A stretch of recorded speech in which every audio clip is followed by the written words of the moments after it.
Happy Homebrew Wednesday.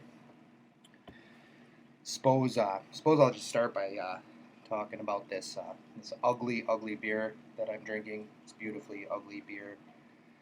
May look familiar to some of you. This is a clone of the infamous Heady Topper. Well, not quite a clone. It's my first attempt at a clone. Um, Pretty close. There's quite a long thread, actually two threads over on Homebrew Talk, actually maybe even three now, about this recipe and some talk about it in a current issue of Brew Your Own magazine. And I think a lot of people are trying to dial this beer in, and I'm one of them. This is my first go. It is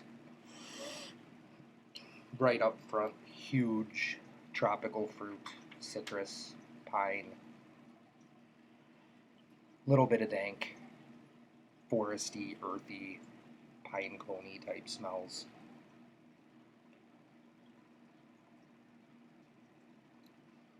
Really dry and bitter with a ton of hop flavor that pretty much directly follows the aroma. Nice beer. Made a few tweaks to the hops. Basically, it's six hops used late and a whole shit ton of CO2 hop extract, first word to bitter, and probably about 120 some odd IBU. The grain bill is really, really simple. It's about, for this recipe, this first one, it was about 90% um, Fawcett and Sons Pearl Malt, which is an English pale ale, and 5% corn sugar, 5% carapils. And all the flavor is hops. There's just a teeny tiny malt backbone. Second recipe is a little bit different, but pretty much the same. A lot of changes to the hop schedule, but not the hop varieties. The key to this beer is the Alchemist's House strain Conan, which we have to harvest from cans of Heady Topper. So that's the catch to this beer. You can't just go out and use SO5.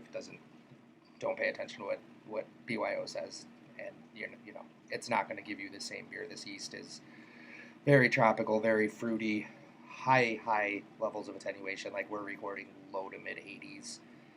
I think I got about 82 parent attenuation on my first batch, and that was cold crashing it when it got to where I wanted it to be. So I'm actually working on some of this yeast right now. Just pulling, I've got it on a stir plate now, but I'm pretty sure it's ready to go. I'm gonna jar it up. This will get me about 300 milliliter jars of yeast to use with my experiments trying to get this beer down. So I could go on and on all day about Heady Topper, cloning Heady Topper, the recipe to clone Heady Topper, whatever. It's my new white whale is to have this beer cloned pretty spot on so I can have it on tap probably all the time because it's that good. But if you want to know more about the recipe, if you want to learn how to make this beer, which I highly recommend if you're a hophead or like double IPAs, go over to Homebrew Talk, look up the thread, Heady Topper, Can You Clone It? By the Vegan Brewer. That thread is full of a lot of useful information on how to make this beer. And it's not all that hard if you're set up to do a single infusion all grain batch. Pretty easy recipe to brew. A lot of hops. Um, it is not the only thing I'm brewing at the time, though, or working on at the time. My homebrew club recently acquired 4 red wine barrels, which we needed to fill with beer. So we picked 4 recipes based on the tastings of the barrels, the smells of the barrels, the taste of the little bit of wine that was left inside. We decided on 4 recipes, one of which was a Scottish wee heavy. I was tasked with the recipe for that beer. So yeah, anyway, I was tasked with this recipe. Kind of volunteered, kind of no one else volunteered, and I have experience brewing similar type of recipes. I did a strong Burton ale that used a similar process to what you would do to make a wee heavy beer. So I took the recipe on and I cheated. I took the Traquair House clone and beefed it up. Made a few tweaks to the grain bill, and that's about it. It's a really simple beer. Um, if you want to know the recipe, you can email me or get a hold of me on Homebrew Talk. Um, but other than that, I got fermented the beer, turned out well, very, very well. And on Saturday, we filled 3 of our 4 wine barrels. They're all full now, um, which was a lot of fun. It was a lot of fun to taste. 12 other guys brewed the same recipe. And, we all tasted those beers and then tasted a blend of those beers um, as it was going into the barrel. So, got an idea of how that's going to turn out. And I think red wine, oak, it's going to complement the smoky, malty, sweet flavor of a wee heavy, even though we didn't use smoked malt. Just we're cool like that.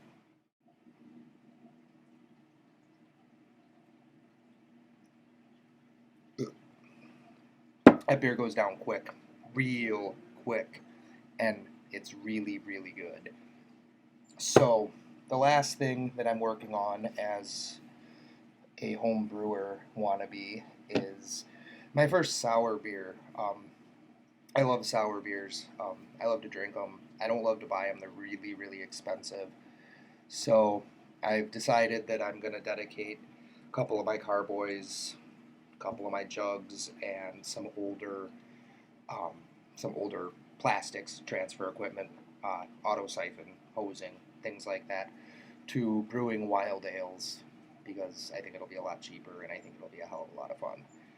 Um, I have a little Flanders recipe in my beer smith. It's basically Jamil Zanishev's recipe from Brewing Classic Styles. Um, all grain. I made a few tweaks. One of the one of the beers that went into the barrels for my club was a Flanders Red. The recipe was done by a guy in my club who's very, very well versed in brewing wild ales. Brews a lot of Flanders style beers. Pretty heady about it, and I picked his brain a little bit and looked at his recipe, and he had a lot more Munich malt than Jamil's recipe called for. So I kind of evened out the base. It's the base malt's about 1/3 Pilsner, 1/3 Vienna, and 1/3 Munich, a little less than 1/3 Munich, and then some aromatic and some wheat and some special B for specialty grains. One of the more complex grain bills I've done, I like to use really simple grain bills in my beers. I've always had good results doing that.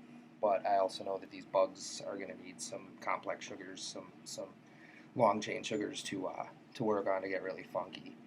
So I'm gonna ferment that beer with commercial yeast. I'm gonna use 1 package of the Y Yeast Roselaire blend, and I'm gonna use some second generation ECY 020, I believe, the Bug Country or Bug Farm that I'm getting from a buddy in my brew club.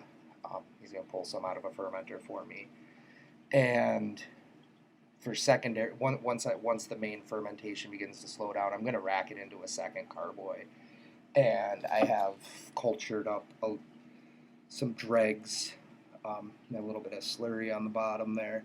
Cultured up some dregs from 3 commercial sours, two American sours, and 1 Belgian blended gueuze.